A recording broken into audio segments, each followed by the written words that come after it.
Esta historia está envuelta en mito y leyenda. Cómo una tribu de nómadas fraguó el imperio más grande de América en solo 200 años. Tuvieron que inventar sistemas de ingeniería que eran extraordinarios para su época. Su civilización compitió con Roma en sofisticación. Los aztecas tenían la mejor tecnología que se podía conseguir, dadas las condiciones en las que vivían. Acueductos, palacios, pirámides y templos se alzaron como tributo a sus dioses y como testimonio de poder para la humanidad.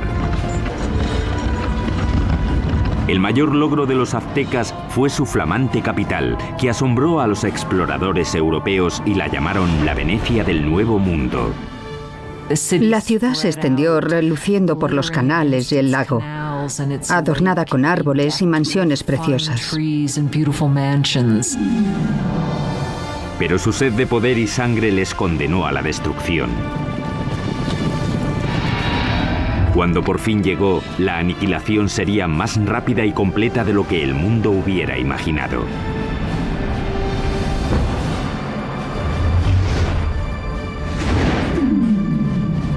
La construcción de un imperio, los aztecas. 1325 después de Cristo, centro de México, cerca de la Ciudad de México actual.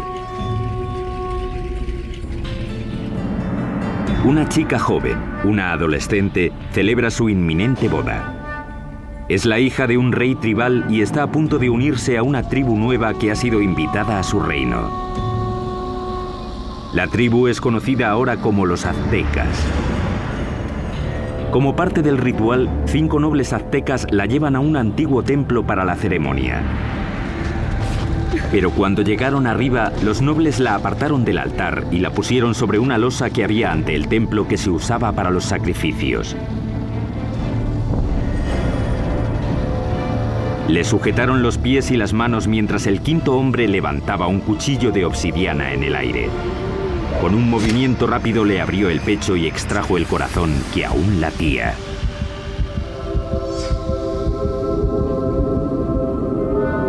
Esa tarde invitaron al rey a una ceremonia para celebrar el matrimonio. Sin embargo, encontró a un sacerdote danzando, vestido con la piel aún brillante de su hija. Como parte del ritual, los aztecas la habían desollado en honor al dios de la fertilidad. Vio aquello y se quedó totalmente horrorizado, porque era su hija. Sus guardias y él persiguieron enseguida a los aztecas hasta el lago y luego hasta la isla donde se habían refugiado. La isla pantanosa no era un lugar acogedor. Y aún así, desde allí los aztecas superarían todas sus expectativas y forjarían el imperio más poderoso de las Américas.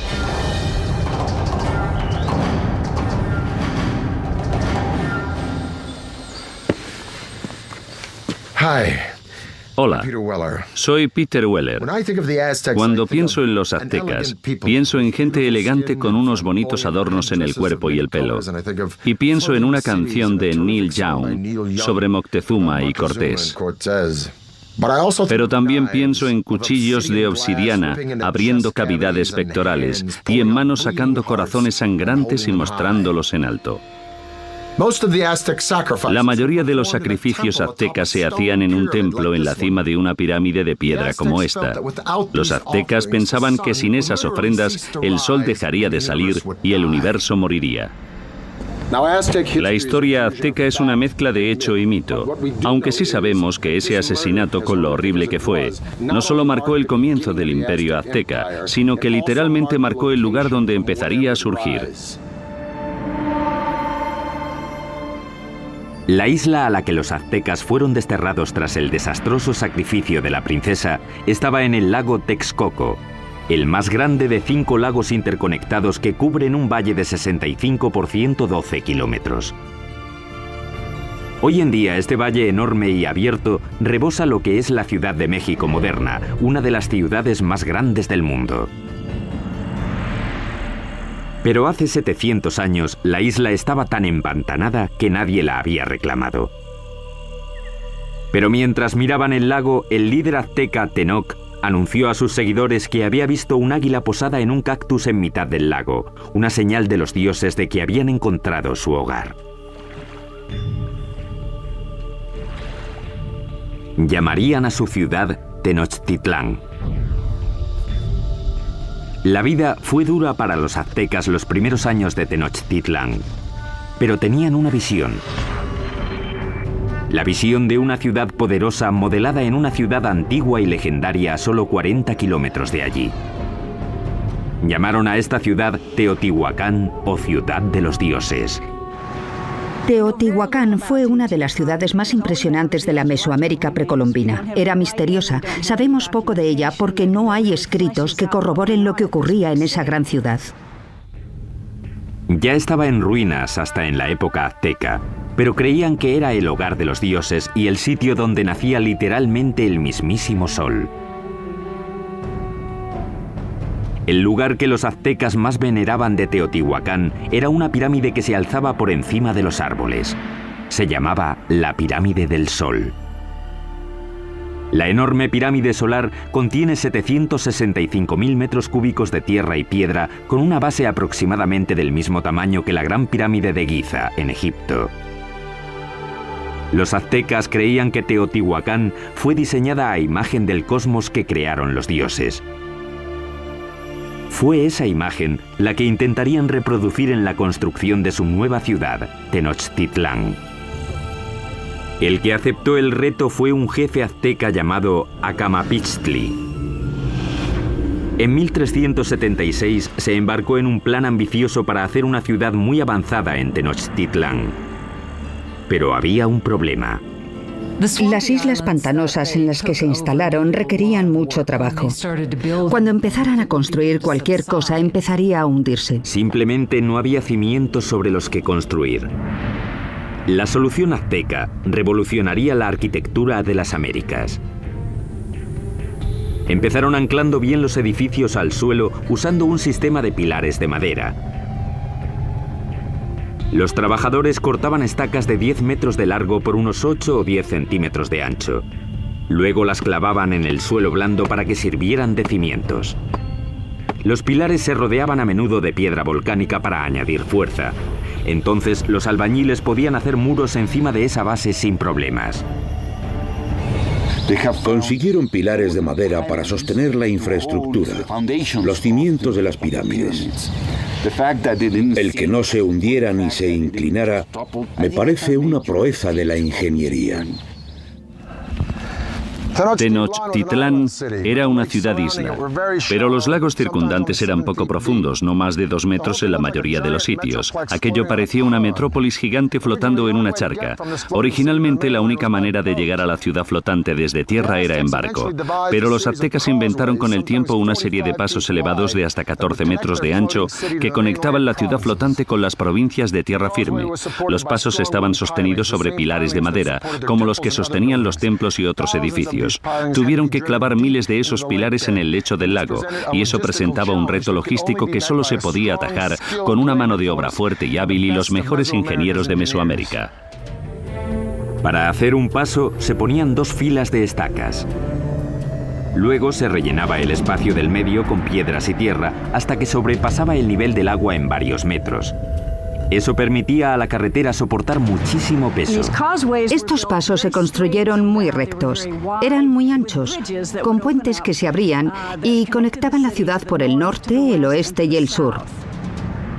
Las carreteras permitieron a los aztecas transportar materiales más grandes y pesados para la construcción, aunque eso presentaba un reto nuevo.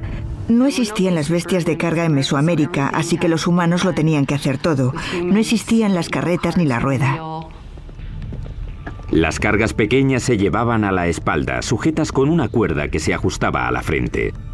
Los objetos grandes, como los bloques de piedra o las esculturas de los templos, los arrastraban con cuerdas una gran cantidad de hombres, posiblemente usando troncos como rodamientos. Cuenta la leyenda que un bloque de piedra para un templo requería la fuerza de 1000 hombres para arrastrarlo desde las montañas de tierra firme por el paso y hasta la ciudad. Los pasos también ofrecieron a los aztecas una nueva forma de introducir agua potable en Tenochtitlán. Anteriormente, los aztecas transportaban el agua en canoas desde la orilla. Pero el gran crecimiento de la población les obligó a obtener una solución más avanzada para cubrir la demanda. Querían usar el agua de los manantiales de tierra, así que querían construir un acueducto. Pero los manantiales estaban bajo control de la tribu que dominaba la región, los despiadados tepanecas. Los tepanecas controlaban o dominaban todo el valle. Tenían un imperio muy fuerte y eran los señores. Así que los aztecas eran sujetos tributarios de ellos. Mientras crecía la población azteca, la tensión con los tepanecas empezó a surgir. Los aztecas decidieron dar un ultimátum que podría cambiar el equilibrio de poder en la región. La gente de Tenochtitlán no solo exigían a los tepanecas que les dieran el agua, sino que exigían que ayudaran a construir el acueducto. La respuesta de los tepanecas fue rápida y brutal. El rey tepaneca Maxtla envió asesinos que mataron al jefe azteca a sangre fría. Fue la gota final.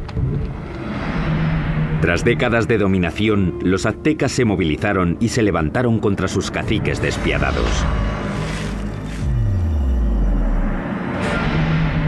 E iniciaron una serie de ambiciosos proyectos de construcción alrededor de la ciudad-isla que les valdría la reputación de mejores ingenieros de las Américas.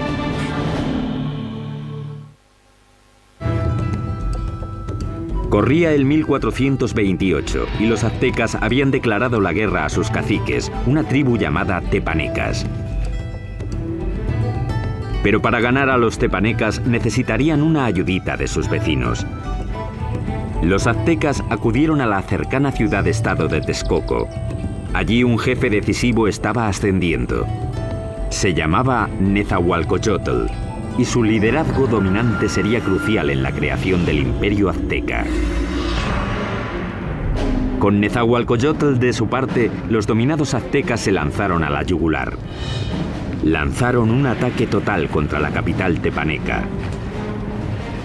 Tras un sitio de más de 100 días, rompieron las defensas tepanecas y masacraron a sus opresores. Después de capturar al rey tepaneca Maxtla, el propio rey Nezahualcóyotl le arrancó el corazón y echó su sangre a las aguas del lago Texcoco. De repente las tornas habían cambiado. Ese es el preciso momento del comienzo del imperio y los aztecas se convirtieron en líderes del Valle de México. Tras conquistar el Valle de México, los aztecas pudieron centrar su atención en llevar agua potable a su ciudad creciente. Notablemente, los aztecas diseñaron y construyeron por su parte algo que solo unos pocos imperios dominarían: el acueducto. El acueducto tenía 2 canales, cada uno de 1,20 m de alto por 1 de ancho. Uno se mantenía limpio mientras el otro servía para que no se interrumpiera nunca el flujo de agua. El acueducto de 2 tubos recorría 5 kilómetros desde tierra firme hasta el centro de la ciudad-isla. En la ciudad, el agua llegaba hasta fuentes públicas y embalses y se distribuía al público en grandes jarras de barro o mediante canoas. En comparación con los europeos, los aztecas eran muy limpios. Sabemos que el emperador azteca se bañaba 2 veces al día. Así que en términos de higiene los aztecas estaban mucho más avanzados que los europeos. Mientras los nobles aztecas se bañaban en lujo, en esa época en Europa la peste, provocada por las condiciones insalubres, mataba a millones. El baño del rey Nezahualcóyotl era uno de los más especiales de las Américas. Lo alimentaba un sofisticado acueducto que también llevaba agua corriente a los terrenos de su palacio. Detrás de mí está la colina de Tezcocinco, y en ella, Nezahualcóyotl construyó un fantástico palacio de recreo. Alrededor del palacio había un jardín botánico con todas las flores exóticas de Mesoamérica. Nezahualcóyotl trajo el agua desde las montañas de Sierra Nevada hasta aquí, pasando por las colinas y su palacio, solo para regar las plantas. Para instalar aquí un acueducto, Nezahualcóyotl tuvo que llenar un enorme barranco que había entre Texcocinco y la siguiente colina. Cuando el agua llegaba a la primera colina, se almacenaba en pequeños remansos construidos para controlar la velocidad del flujo antes de que llegara al acueducto. Tras cruzar el acueducto, el agua corría por un circuito alrededor de la colina de Texcocinco, desbordándose por los laterales en cascadas para regar los jardines. Acababa en una piscina de roca tallada perfectamente redonda llamada la Bañera del Rey. Desde aquí podía observar sus dominios en Texcoco y su jardín botánico que regaba con su acueducto. Ciertamente es una bañera para un rey. A mediados del siglo XV, mientras el imperio prosperaba, los aztecas decidieron que era hora de elegir un soberano. Se llamaba Moctezuma y sería el primero de los dos emperadores cuyo nombre se conocería hasta ahora. La primera orden del día de Moctezuma fue expandir las fronteras del imperio. Los aztecas capturaron las ciudades-estado que había al sur, hacia el valle de Oaxaca, al oeste hasta el Pacífico y al este hasta el Golfo de México. En 1449, el imperio contaba ya con 15 millones de habitantes.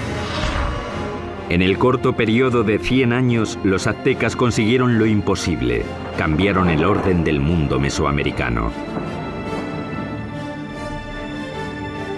Pero al tiempo que los aztecas dominaban militarmente, su ciudad-isla era vulnerable a otro tipo de enemigo.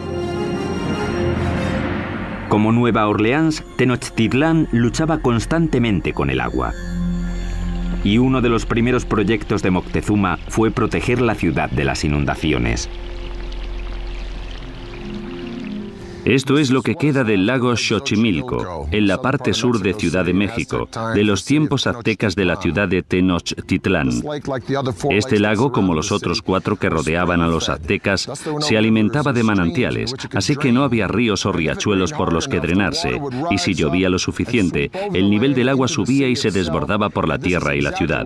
Eso fue exactamente lo que pasó a mediados del siglo XV, cuando una inundación de proporciones catastróficas barrió Tenochtitlán. La ciudad que comandaba el imperio quedó casi destruida y la civilización azteca tuvo que depender una vez más de la genialidad de sus ingenieros y de uno en particular. Moctezuma apeló a la ayuda de su antiguo aliado Nezahualcóyotl para proteger la ciudad que estaba reconstruyendo en el lago. Nezahualcóyotl diseñó algo que le convertiría en el mejor ingeniero del continente. Su plan era crear una zona de seguridad alrededor de la ciudad con un enorme dique que protegería Tenochtitlán y a sus habitantes. Fue diseñado para ser mayor que ninguna otra obra que hubiera en las Américas en ese momento, con una longitud de 16 kilómetros al este de la ciudad desde el extremo sur del lago y hasta el norte. Los muros fueron un trabajo de cestería, hechos de palos, juncos, piedras y tierra. Como el lago era poco profundo, el dique solo tenía 3,70 metros de alto, aunque el ancho era de 8 metros. Nezahualcóyotl remató el dique con compuertas, seguramente puertas de madera, que se podían subir o bajar para controlar el nivel del agua. El dique también sirvió para otro propósito: proteger el suministro de agua. Era importante construir algún tipo de mecanismo de protección para evitar que se mezclase el agua salada con el agua dulce de la parte oeste del lago. Napoleón dijo: un ejército marcha sobre el estómago. Es fácil suministrar comida de sobra para los civiles durante el desarrollo crítico de cualquier civilización, pero los aztecas perfeccionaron un método único no solo para proporcionar mucha comida al pueblo civil, sino para impulsar la expansión militar del imperio. Esta solución revolucionaria se llamó chinampas, un sistema que les permitió crear literalmente tierra nueva para cultivar y para vivir. Si vas a hacer una ciudad de cualquier tamaño, tienes que proporcionar espacio, así que lo que ellos hicieron fue construir esas chinampas en el lecho del lago. Básicamente una chinampa es una isla artificial construida en el lago. Parecían campos de fútbol estrechos, de unos 90 metros de largo por unos 10 metros de ancho. Una chinampa se hacía tejiendo una red de palos que flotaba en el agua y apilando juncos y hierbas encima. Después se sacaba fango del lecho y se ponía encima de los juncos para formar la chinampa. Entre 4 y 6 hombres tardaban 8 días en construir una chinampa media. Estaban conectadas a la ciudad por canales navegables gigantescos que miles de hombres tardaban meses en hacer. Una chinampa como esta podía producir hasta 7 cosechas al año, mientras que un agricultor en tierra firme podía cosechar 1, 2 o quizá 3 veces como mucho. Cuando una cosecha estaba lista para que la recogieran en una chinampa, los brotes de la siguiente ya estaban saliendo del fango que estaba extendido en un barco adyacente a la chinampa. Entonces, cuando los brotes estaban listos, se llevaban a la chinampa y el ciclo se repetía una y otra vez en cientos de chinampas. Fue esta tecnología lo que hizo que Tenochtitlán pasara de ser una ciudad tribal más en el siglo XIV a una ciudad-estado dominante y próspera. Con la infraestructura de la ciudad lista y enormes tierras bajo su control, los aztecas extendieron las fronteras de su imperio más que nunca. Crearon una red de carreteras muy extensa, superautopistas aztecas. Pero al tiempo que el imperio crecía, también lo hizo la práctica de sacrificios humanos. Muy pronto ríos de sangre corrían por las calles de Tenochtitlán.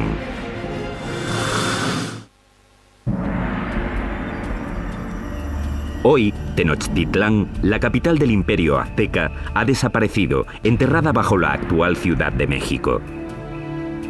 Pero hace 700 años era una capital brillante en ascenso, construida por ingenieros avanzados y liderada por emperadores exuberantes.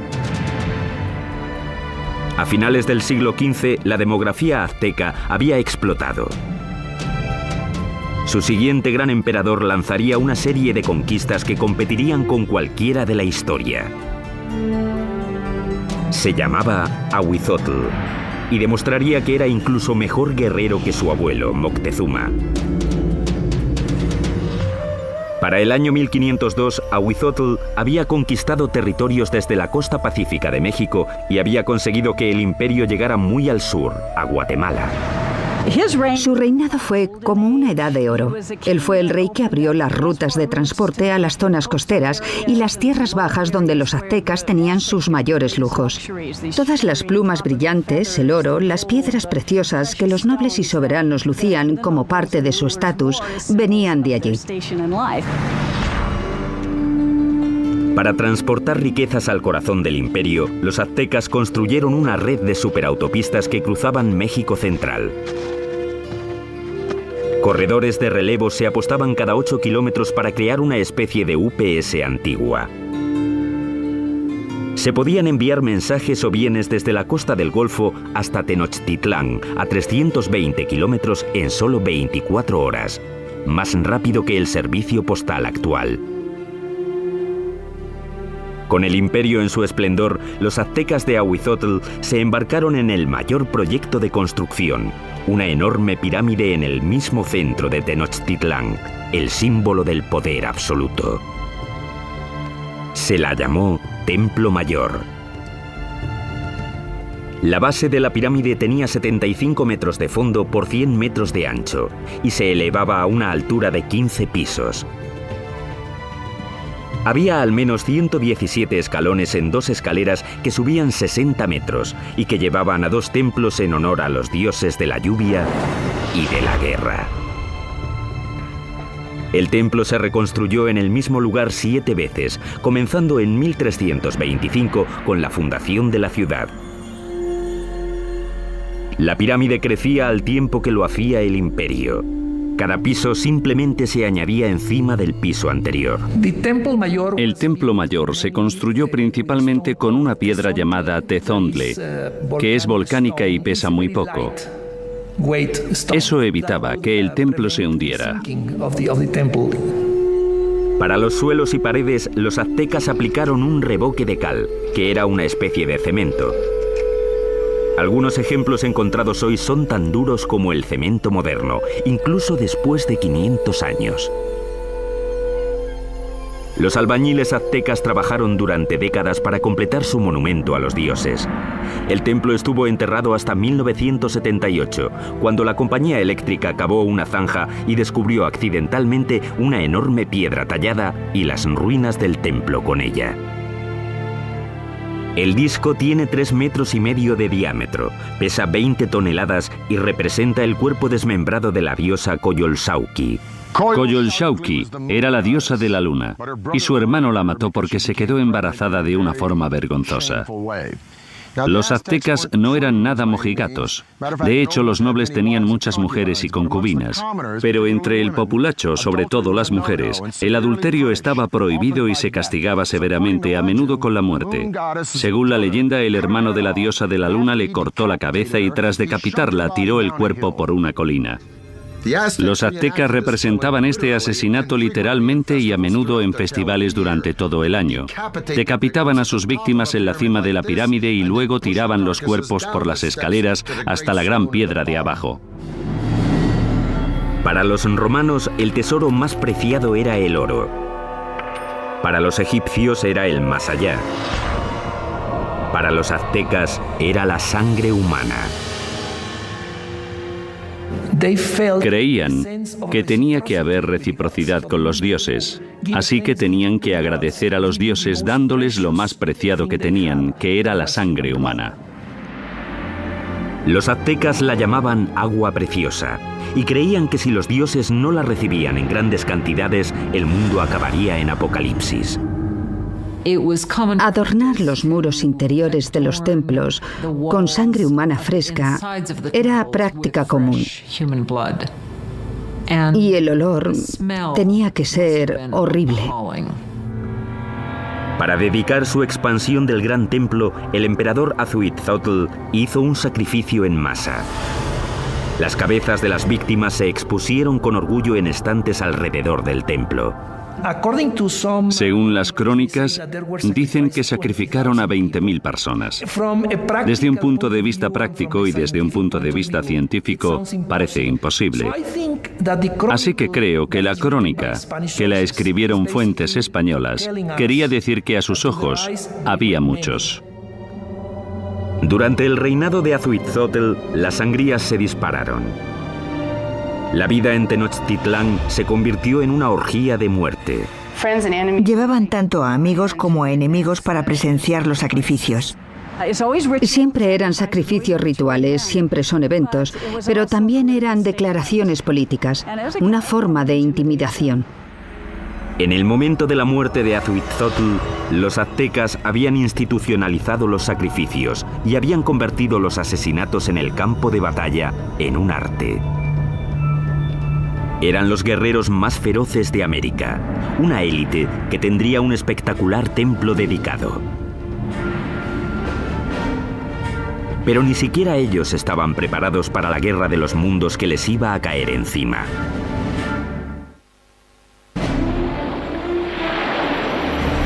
Corría el año 1502. Azhuitzotl, emperador de los aztecas, muere. Moctezuma II, un ex sacerdote de 34 años, sube al poder. A un mundo de distancia, en España, un notario de 18 años llamado Hernán Cortés se prepara para cruzar el Atlántico para unirse a la conquista que su país está haciendo del Nuevo Mundo. El imperio azteca está en su cenit. Ahora se extiende por al menos 210.000 kilómetros cuadrados, desde Tenochtitlán hasta las dos costas y muy al sur hasta Guatemala. Unos 25 millones de personas formaban la ley azteca. Había 38 provincias cuyos habitantes pagaban importantes impuestos, enriqueciendo así a los nobles. La ciudad se extendió, reluciendo por los canales y el lago, adornada con árboles y mansiones preciosas. Y Moctezuma II lo presidía todo. Era conocido por sus habilidades políticas y militares. Un líder duro, mató a la población de las ciudades que no se doblegaban a su mandato, pero en privado estaba inquieto. Parece ser que Moctezuma era un individuo pasivo, incluso hasta depresivo. Cuenta la leyenda que después de ver un cometa pasando por el cielo de Tenochtitlán, pasó el resto de la noche llorando. Según pasaban las semanas, se volvió cada vez más paranoico. Pero en el culmen de su obsesión por lo sobrenatural, una amenaza muy real se aproximaba por mar.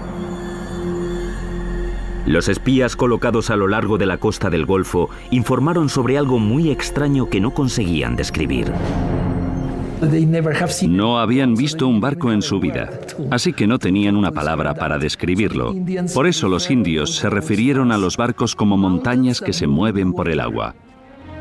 En 1519, tras navegar desde Cuba, Cortés llegó con 11 de aquellas montañas flotantes y 500 hombres al Golfo de México, 320 kilómetros al sureste de Tenochtitlán. Las tribus quedaron atónitas ante aquellos hombres con armaduras de metal y animales que no conocían. Según avanzaron tierra adentro, masacraron brutalmente a las tribus que se resistieron, pero muchas otras se alegraron de poder proporcionarles comida y hombres. Una de las formas que uno de los jefes locales de la costa del Golfo utilizó para agradar a Cortés y su compañía fue con un grupo de mujeres que no solo estaban allí para las labores caseras, sino también, claramente, para hacer de cortesanas, para proporcionarles servicios sexuales. Pero entre las concubinas, una en particular llamó la atención de Cortés. Era la hija de un jefe que había sido vendida como esclava y se llamaba la Malinche. Desarrollaron una relación íntima y con el tiempo ella le dio un hijo. Ellos fueron las primeras personas de sangre mezclada del Nuevo Mundo. Pero era mucho más que una amante. Se convirtió en la intérprete de Cortés y su papel se amplió a consejera e intermediaria entre él y los aztecas. No solo era su traductora, también le contaba cosas que se estaban diciendo que se suponía que él no tenía que oír o entender. La red de corredores de relevos de Moctezuma le mantuvo informado de los movimientos de los españoles. Estaba claro que iban hacia la ciudad. Mientras avanzaba hacia Tenochtitlán en el verano de 1519, Cortés amasó un ejército de miles de hombres. El ejército de guerreros de Moctezuma contaba con cientos de miles. Iban vestidos de animales en el campo de batalla para intimidar a sus rivales. Parte de ello era espectáculo. Los guerreros llevaban distintos trajes increíbles. Los guerreros más importantes eran los caballeros, vestidos de jaguares y águilas. Los caballeros aztecas se iniciaban en sus órdenes con ceremonias sagradas en templos especiales como este. Este es el templo Cueva de Malinalco, uno de los 6 templos de esta remota ladera a unas horas al sur de Ciudad de México. Moctezuma lo terminó en el año 1502, poco después de su coronación. En Europa, Miguel Ángel estaba esculpiendo el David en la República de Florencia. Pero mientras Miguel Ángel tallaba el David, los aztecas extraían este templo directamente de la ladera de la montaña. Y es el único templo en todo el hemisferio occidental construido de esta forma. Al final de las escaleras de Coalcali se encuentran las esculturas de dos jaguares. A los lados de las puertas yacen los restos de dos guerreros. La puerta representa la boca abierta de una serpiente gigante. Literalmente se puede ver la lengua saliendo del templo. Los aztecas creían que esta era la entrada al centro de la tierra. Los guerreros privilegiados venían aquí, entraban en la sala con esculturas de águilas, les perforaban la nariz y ofrecían sangre en sacrificio para Huitzilopochtli, el dios de la guerra. Pero esta no sería, ni mucho menos, la última vez que los guerreros aztecas vendrían a dar su sangre. El primer encuentro entre Cortés y Moctezuma sería pacífico. Pero el conquistador sabía que un choque enorme y sangriento entre el viejo mundo y el nuevo mundo tendría lugar pronto. Y la aniquilación que tuvo lugar sería uno de los acontecimientos más aterradores de la historia de las Américas.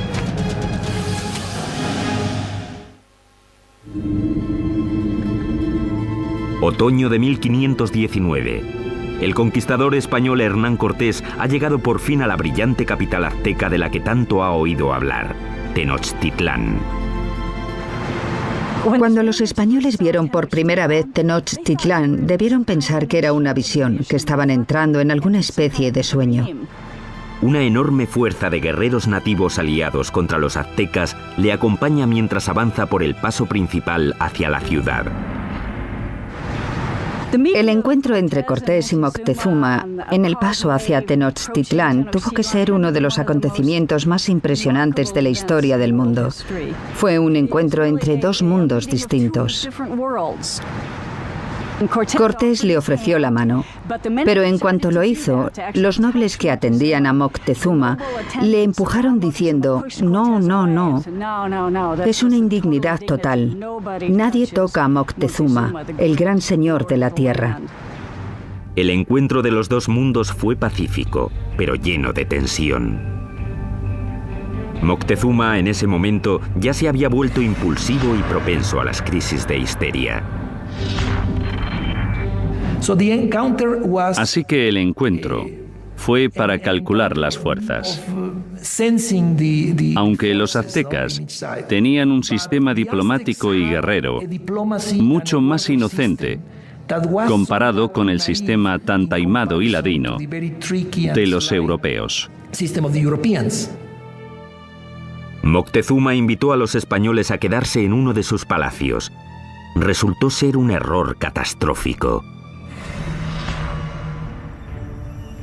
Cuando los españoles entraron en la ciudad, quedaron tan impresionados que les pareció un sueño. En el centro de la ciudad se alzaba el colosal palacio del emperador.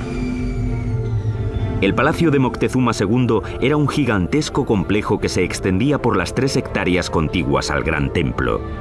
Uno de los españoles se dio cuenta de que todos los días se reunían 600 nobles en el palacio de Moctezuma para oír las palabras del emperador. Moctezuma recibió a los españoles en una gran cámara de recepciones que había en la entrada, diseñada para que el emperador pareciera omnipotente. Pero el palacio de Moctezuma sería el último que construirían los aztecas. Cuando no llevaban ni una semana de visita, los españoles fueron a la yugular y secuestraron a Moctezuma. Fue un movimiento atrevido, pero compensó. El imperio parecía suyo. Aunque Moctezuma seguía siendo el líder oficial de la ciudad, durante un tiempo no fue más que el portavoz de Cortés. Durante 6 meses, la tensión dentro de los muros de Tenochtitlán se calmó. Entonces, en la primavera de 1520, todo cambió. Una mañana, unos soldados españoles interrumpieron un sacrificio sagrado y mataron a los participantes. El acto desencadenó un alzamiento. Para los aztecas, los españoles habían cometido un sacrilegio inefable. La ciudad quedó sumida en el caos cuando los aztecas marcharon al palacio de Moctezuma.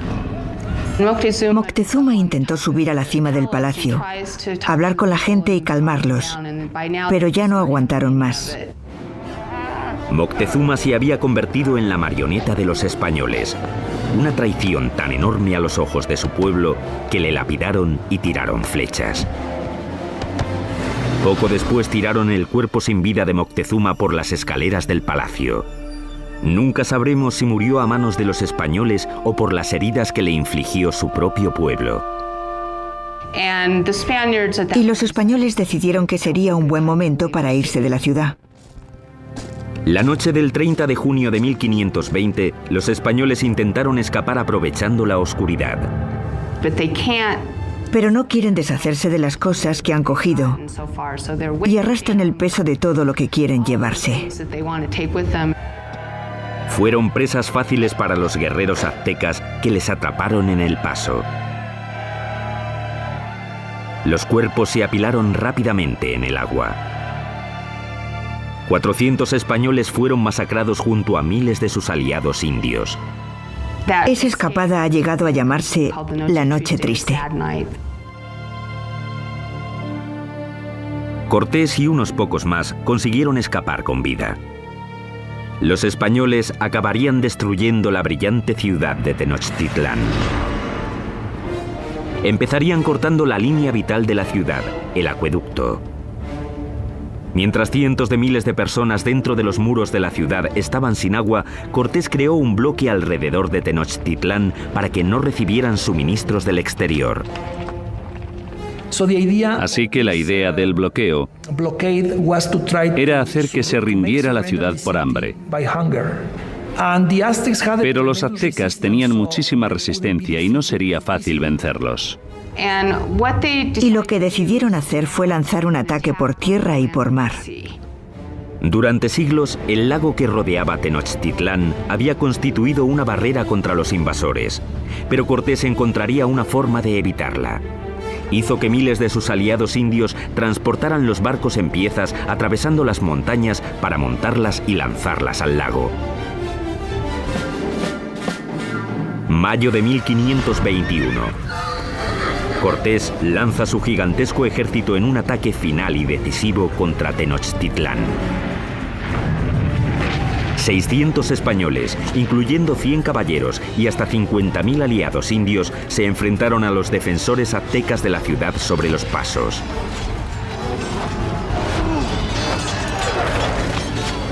La lucha brutal siguió durante meses. Día a día, Cortés arrasó la ciudad piedra por piedra. Él y sus aliados indios fueron despiadados en el asesinato sistemático de la población. Fue una batalla muy dura, sobre todo en la ciudad. La última batalla de los aztecas fue en el gran templo de Tlatelolco. Los guerreros se alinearon en las empinadas escaleras y plataformas para tirar flechas y piedras a sus enemigos. Pero fue inútil. El 13 de agosto, el último líder azteca, Cuauhtémoc, fue capturado y se rindió ante Cortés. Y eso solo fue el principio. 20 millones morirían de las enfermedades traídas por los españoles. A finales del siglo XVI se calcula que se había reducido la población nativa en cerca de un 90%. La Ciudad de México moderna se ha construido sobre las ruinas de la una vez majestuosa ciudad de Tenochtitlán. Los españoles la arrasaron durante la construcción de su propia ciudad colonial y hasta usaron piedras del gran templo para hacer la catedral que aún se alza al lado de las ruinas del templo. El imperio azteca se esfumó y con él un legado de increíbles logros de la ingeniería. Ha quedado claro, por sus sofisticados sistemas de urbanismo, agricultura y suministro de agua, que los aztecas se alzaron entre los grandes imperios más avanzados del mundo. El templo excavado de Malinalco es uno de los logros aztecas más impresionantes que los españoles no destruyeron. Sitios impresionantes como este obligan a hacer la pregunta: ¿cómo sería México hoy si los españoles no hubieran venido? Soy Peter Weller para el canal Historia.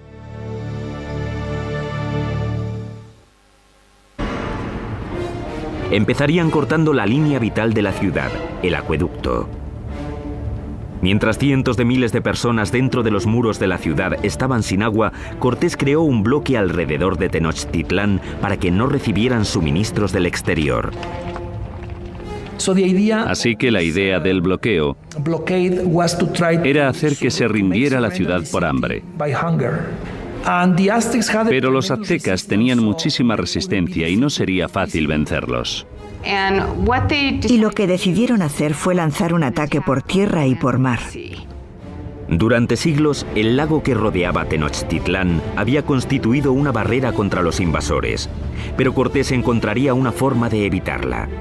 Hizo que miles de sus aliados indios transportaran los barcos en piezas atravesando las montañas para montarlas y lanzarlas al lago.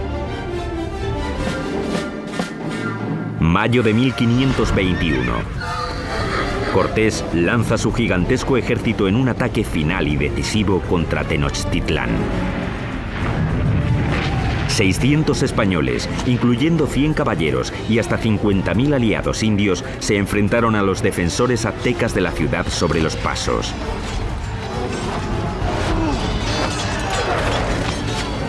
La lucha brutal siguió durante meses.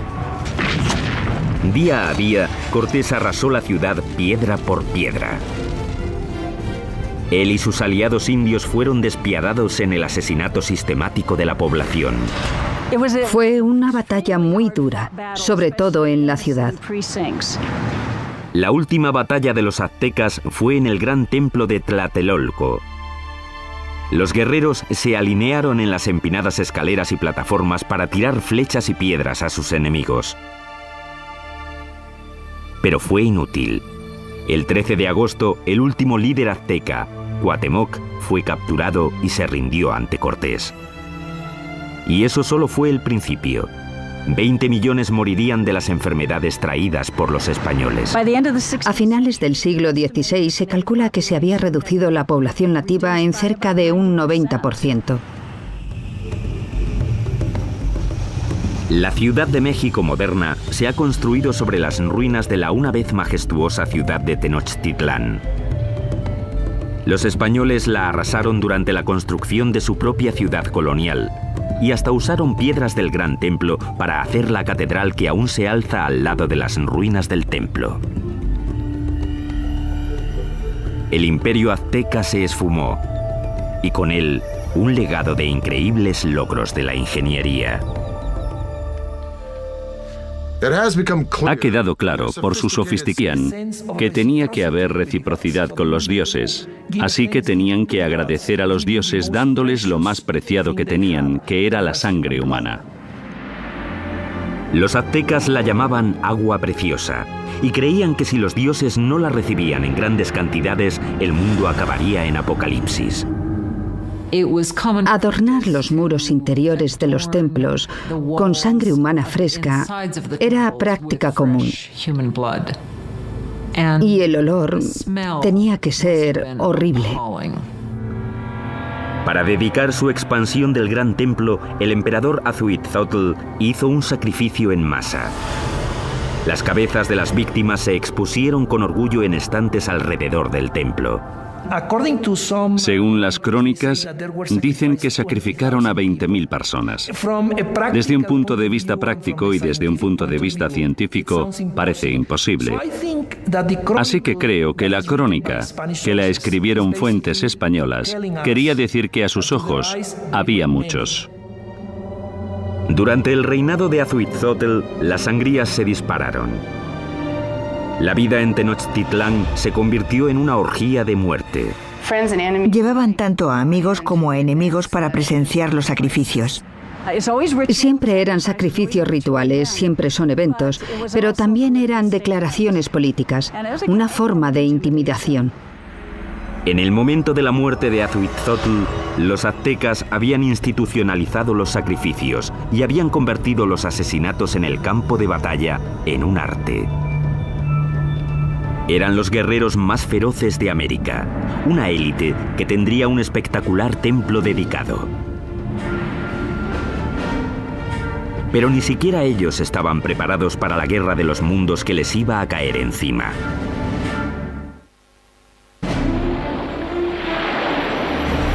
Corría el año 1502. Azuitzotl, emperador de los aztecas, muere. Moctezuma II, un ex sacerdote de 34 años, sube al poder. A un mundo de distancia, en España, un notario de 18 años llamado Hernán Cortés se prepara para cruzar el Atlántico para unirse a la conquista que su país está haciendo del Nuevo Mundo. El imperio azteca está en su cenit. Ahora se extiende por al menos 210.000 kilómetros cuadrados, desde Tenochtitlán hasta las dos costas y muy al sur hasta Guatemala. Unos 25 millones de personas formaban la ley azteca. Había 38 provincias cuyos habitantes pagaban importantes impuestos, enriqueciendo así a los nobles. Y que tenían que agradecer a los dioses dándoles lo más preciado que tenían, que era la sangre humana. Los aztecas la llamaban agua preciosa y creían que si los dioses no la recibían en grandes cantidades, el mundo acabaría en apocalipsis. Adornar los muros interiores de los templos con sangre humana fresca era práctica común.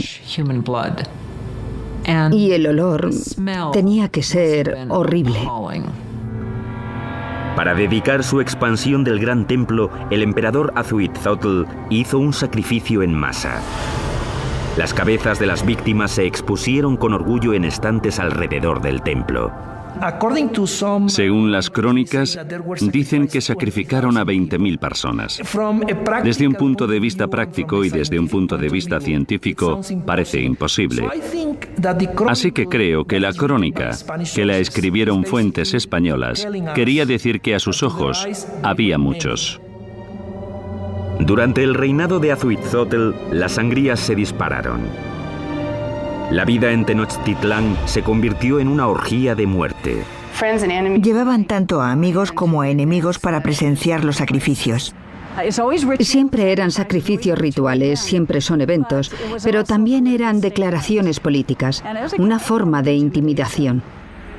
En el momento de la muerte de Azhuitzotl, los aztecas habían institucionalizado los sacrificios y habían convertido los asesinatos en el campo de batalla en un arte. Eran los guerreros más feroces de América, una élite que tendría un espectacular templo dedicado. Pero ni siquiera ellos estaban preparados para la guerra de los mundos que les iba a caer encima.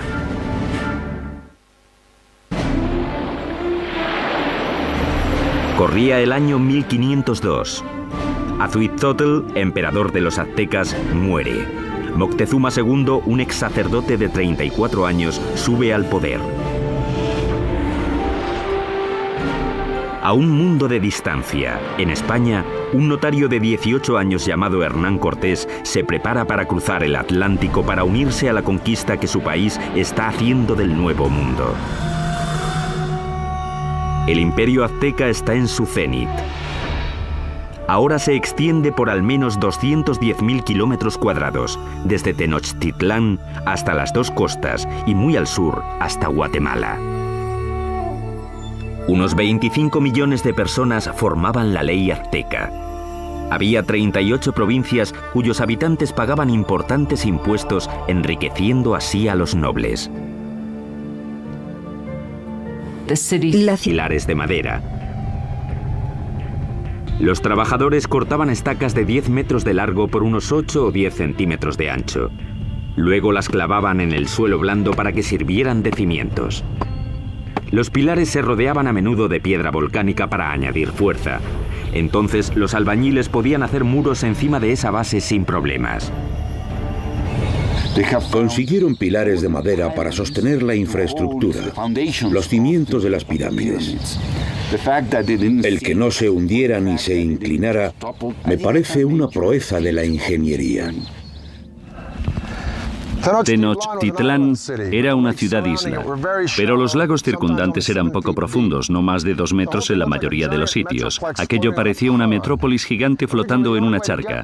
Originalmente, la única manera de llegar a la ciudad flotante desde tierra era en barco, pero los aztecas inventaron con el tiempo una serie de pasos elevados de hasta 14 metros de ancho que conectaban la ciudad flotante con las provincias de tierra firme. Los pasos estaban sostenidos sobre pilares de madera, como los que sostenían los templos y otros edificios. Tuvieron que clavar miles de esos pilares en el lecho del lago, y eso presentaba un reto logístico que solo se podía atajar con una mano de obra fuerte y hábil y los mejores ingenieros de Mesoamérica. Para hacer un paso se ponían 2 filas de estacas. Luego se rellenaba el espacio del medio con piedras y tierra hasta que sobrepasaba el nivel del agua en varios metros. Eso permitía a la carretera soportar muchísimo peso. Estos pasos se construyeron muy rectos. Eran muy anchos, con puentes que se abrían y conectaban la ciudad por el norte, el oeste y el sur. Las carreteras permitieron a los aztecas transportar materiales más grandes y pesados para la construcción, aunque eso presentaba un reto nuevo. No existían las bestias de carga en Mesoamérica, así que los humanos lo tenían que hacer todo. No existían las carretas ni la rueda. Las cargas pequeñas se llevaban a la espalda, sujetas con una cuerda que se ajustaba a la frente. Los objetos grandes, como los bloques de piedra o las esculturas de los templos, los arrastraban con cuerdas una gran cantidad de hombres, posiblemente usando troncos como rodamientos. Cuenta la leyenda que un bloque de piedra para un templo requería la fuerza de 1000 hombres para arrastrarlo desde las montañas de tierra firme por el paso y hasta la ciudad. Los pasos también ofrecieron a los aztecas una nueva forma de introducir agua potable en Tenochtitlán. Anteriormente, los aztecas transportaban el agua en canoas desde la orilla.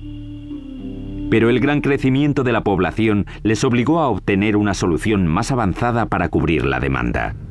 Querían usar el agua de los manantiales de tierra, así que querían construir encima de la pirámide y luego tiraban los cuerpos por las escaleras hasta la gran piedra de abajo. Para los romanos, el tesoro más preciado era el oro. Para los egipcios era el más allá. Para los aztecas era la sangre humana.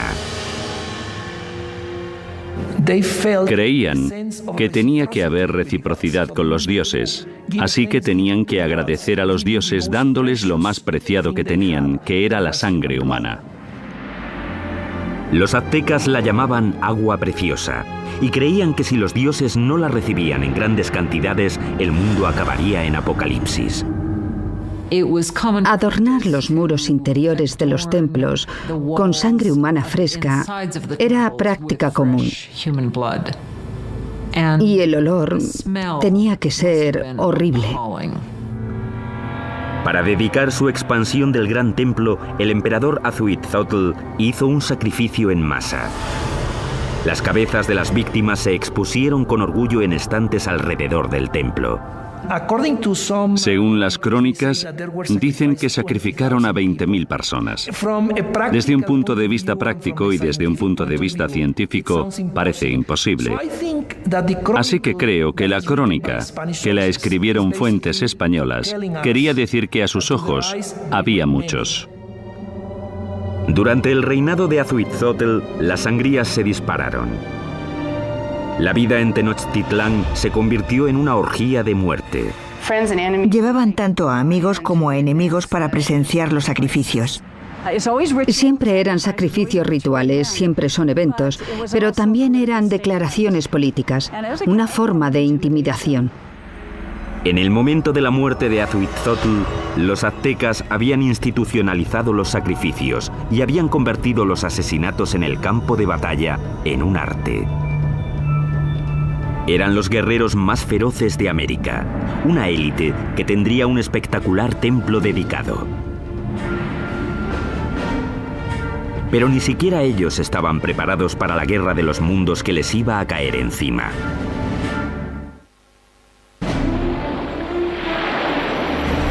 Corría el año 1502.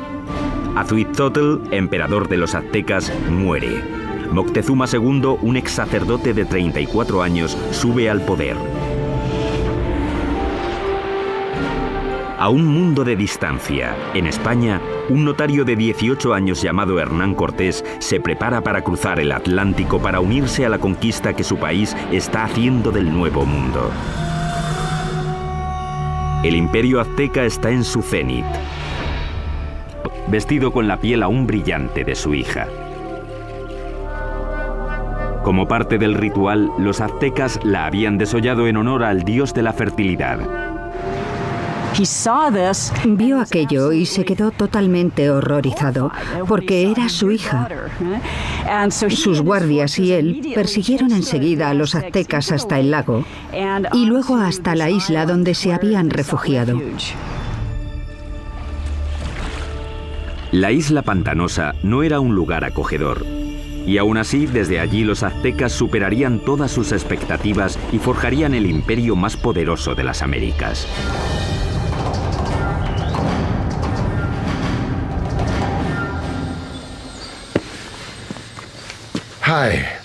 Hola, soy Peter Weller. Cuando pienso en los aztecas, pienso en gente elegante con unos bonitos adornos en el cuerpo y el pelo. Y pienso en una canción de Neil Young sobre Moctezuma y Cortés. Pero también pienso en cuchillos de obsidiana abriendo cavidades pectorales y en manos sacando corazones sangrantes y mostrándolos en alto. La mayoría de los sacrificios aztecas se hacían en un templo en la cima de una pirámide de piedra como esta. Los aztecas pensaban que sin esas ofrendas el sol dejaría de salir y el universo moriría. La historia azteca es una mezcla de hecho y mito, aunque sí sabemos que ese asesinato, con lo horrible que fue, no solo marcó el comienzo del imperio azteca, sino que literalmente marcó el lugar donde empezaría a surgir. La isla a la que los aztecas fueron desterrados tras el desastroso sacrificio de la princesa estaba en el lago Texcoco, el más grande de 5 lagos interconectados que cubren un valle de 65 por 112 kilómetros. Hoy en día este valle enorme y abierto rebosa lo que es la Ciudad de México moderna, una de las ciudades más grandes del mundo.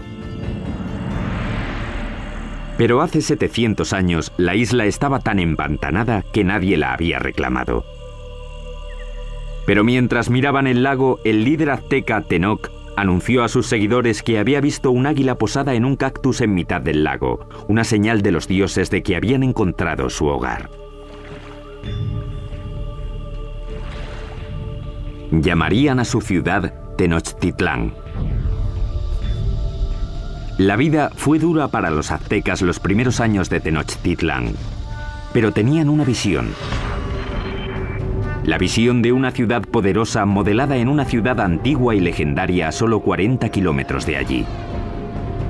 Llamaron a esta ciudad Teotihuacán o Ciudad de los Dioses.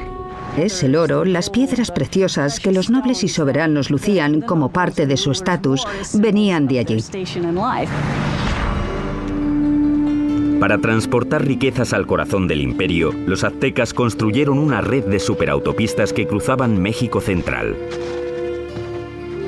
Corredores de relevo se apostaban cada 8 kilómetros para crear una especie de UPS antigua.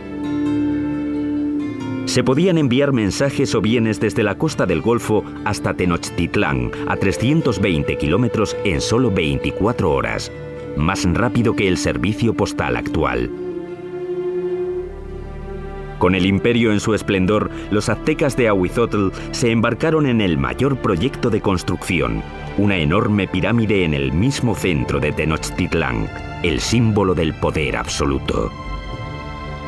Se la llamó Templo Mayor. La base de la pirámide tenía 75 metros de fondo por 100 metros de ancho y se elevaba a una altura de 15 pisos. Había al menos 117 escalones en 2 escaleras que subían 60 metros y que llevaban a 2 templos en honor a los dioses de la lluvia y de la guerra. El templo se reconstruyó en el mismo lugar 7 veces, comenzando en 1325 con la fundación de la ciudad. La pirámide crecía al tiempo que lo hacía el imperio. Cada piso simplemente se añadía encima del piso anterior. El templo mayor se construyó principalmente con una piedra llamada tezontle, que es volcánica y pesa muy poco. Eso evitaba que el templo se hundiera.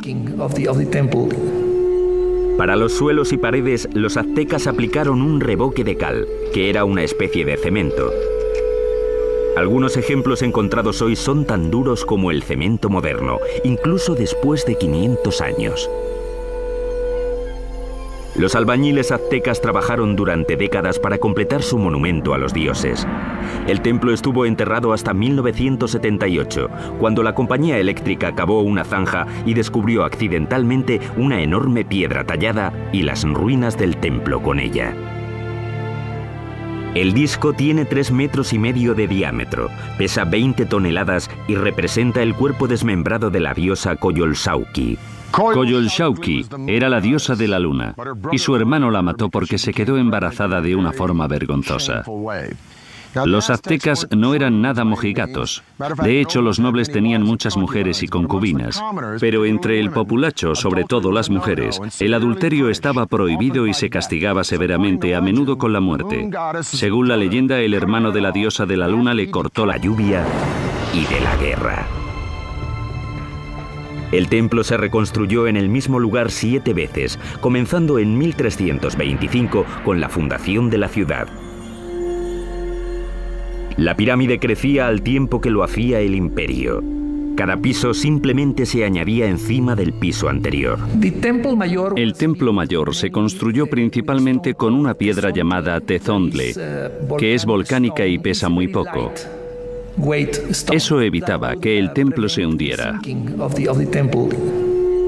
Para los suelos y paredes, los aztecas aplicaron un revoque de cal, que era una especie de cemento. Algunos ejemplos encontrados hoy son tan duros como el cemento moderno, incluso después de 500 años. Los albañiles aztecas trabajaron durante décadas para completar su monumento a los dioses. El templo estuvo enterrado hasta 1978, cuando la compañía eléctrica cavó una zanja y descubrió accidentalmente una enorme piedra tallada y las ruinas del templo con ella. El disco tiene 3,5 metros de diámetro, pesa 20 toneladas y representa el cuerpo desmembrado de la diosa Coyolxauhqui. Coyolxauhqui era la diosa de la luna, y su hermano la mató porque se quedó embarazada de una forma vergonzosa. Los aztecas no eran nada mojigatos. De hecho, los nobles tenían muchas mujeres y concubinas. Pero entre el populacho, sobre todo las mujeres, el adulterio estaba prohibido y se castigaba severamente, a menudo con la muerte. Según la leyenda, el hermano de la diosa de la luna le cortó la cabeza y tras decapitarla tiró el cuerpo por una colina. Los aztecas representaban este asesinato literalmente y a menudo en festivales durante todo el año. Decapitaban a sus víctimas en la cima de la pirámide y luego tiraban los cuerpos por las escaleras hasta la gran piedra de abajo. Para los romanos, el tesoro más preciado era el oro. Para los egipcios era el más allá. Para los aztecas era la sangre humana. Creían que tenía que haber reciprocidad con los dioses, así que tenían que agradecer a los dioses dándoles lo más preciado que tenían, que era la sangre humana. Los aztecas la llamaban agua preciosa y creían que si los dioses no la recibían en grandes cantidades, el mundo acabaría en apocalipsis. Adornar los muros interiores de los templos con sangre humana fresca era práctica común. Y el olor tenía que ser horrible. Para dedicar su expansión del gran templo, el emperador Azuitzotl hizo un sacrificio en masa. Los aztecas capturaron las ciudades-estado que había al sur, hacia el valle de Oaxaca, al oeste hasta el Pacífico y al este hasta el Golfo de México. En 1449, el imperio contaba ya con 15 millones de habitantes. En el corto periodo de 100 años, los aztecas consiguieron lo imposible. Cambiaron el orden del mundo mesoamericano. Pero al tiempo que los aztecas dominaban militarmente, su ciudad-isla era vulnerable a otro tipo de enemigo. Como Nueva Orleans, Tenochtitlán luchaba constantemente con el agua. Y uno de los primeros proyectos de Moctezuma fue proteger la ciudad de las inundaciones. Esto es lo que queda del lago Xochimilco, en la parte sur de Ciudad de México, de los tiempos aztecas de la ciudad de Tenochtitlán. Este lago, como los otros 4 que rodeaban a los aztecas, se alimentaba de manantiales, así que no había ríos o riachuelos por los que drenarse, y si llovía lo suficiente, el nivel del agua subía y se desbordaba por la tierra y la ciudad. Eso fue exactamente lo que pasó a mediados del siglo XV, cuando una inundación de proporciones catastróficas barrió Tenochtitlán. La ciudad que comandaba el imperio quedó casi destruida, y la civilización azteca tuvo que depender una vez más de la genialidad de sus ingenieros y de uno en particular. Moctezuma apeló a la ayuda de su antiguo aliado Nezahualcóyotl para proteger la ciudad que estaba reconstruyendo en el lago. Nezahualcóyotl diseñó algo que le convertiría en el mejor ingeniero del continente. Su plan era crear una zona de seguridad alrededor de la ciudad con un enorme dique que protegería Tenochtitlán y a sus habitantes. Fue diseñado para ser mayor que ninguna otra obra que hubiera en las Américas en ese momento, con una longitud de 16 kilómetros al este de la ciudad desde el extremo sur del lago y hasta el norte. Los muros fueron un trabajo de cestería, hechos de palos, juncos, piedras y tierra. Como el lago era poco profundo, el dique solo tenía 3,70 metros de alto, aunque el ancho era de 8 metros. Nezahualcóyotl remató el dique con compuertas, seguramente puertas de madera, que se podían subir o bajar para controlar el nivel del agua. El dique también sirvió para otro propósito: proteger el suministro de agua. Era importante construir algún tipo de mecanismo de protección para evitar que se mezclase el agua salada con el agua dulce de la parte oeste del lago. Napoleón dijo: un ejército marcha sobre el estómago. Es fácil suministrar comida de sobra. Tenía 2 canales, cada uno de 1,20 metros de alto por 1 de ancho. Uno se mantenía limpio mientras el otro servía para que no se interrumpiera nunca el flujo de agua. El acueducto de 2 tubos recorría 5 kilómetros desde tierra firme hasta el centro de la ciudad-isla. En la ciudad, el agua llegaba hasta fuentes públicas y embalses y se distribuía al público en grandes jarras de barro o mediante canoas. En comparación con los europeos, los aztecas eran muy limpios. Sabemos que el emperador azteca se bañaba 2 veces al día. Así que en términos de higiene los aztecas estaban mucho más avanzados que los europeos. Mientras los nobles aztecas se bañaban en lujo, en esa época en Europa la peste provocada por las condiciones insalubres mataba a millones.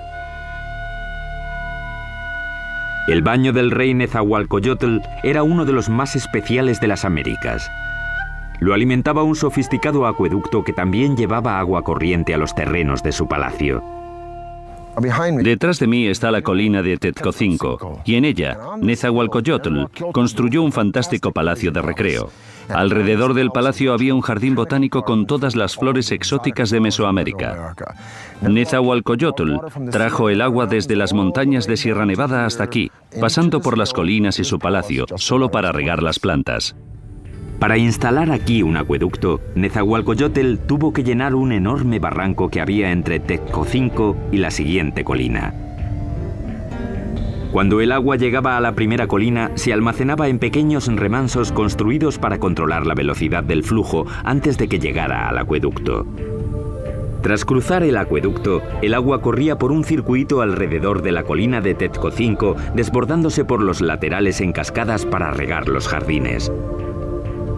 Acababa en una piscina de roca tallada perfectamente redonda llamada la Bañera del Rey. Desde aquí podía observar sus dominios en Texcoco y su jardín botánico que regaba con su acueducto. Ciertamente es una bañera para un rey. A mediados del siglo XV, mientras el imperio prosperaba, los aztecas decidieron que era hora de elegir un soberano. Se llamaba Moctezuma y sería el primero de los 2 emperadores cuyo nombre se conocería hasta ahora. La primera orden del día de Moctezuma fue expandir las fronteras del imperio. Los aztecas capturaron las ciudades-estado que había al sur, hacia el valle de Oaxaca, al oeste hasta el Pacífico y al este hasta el Golfo de México.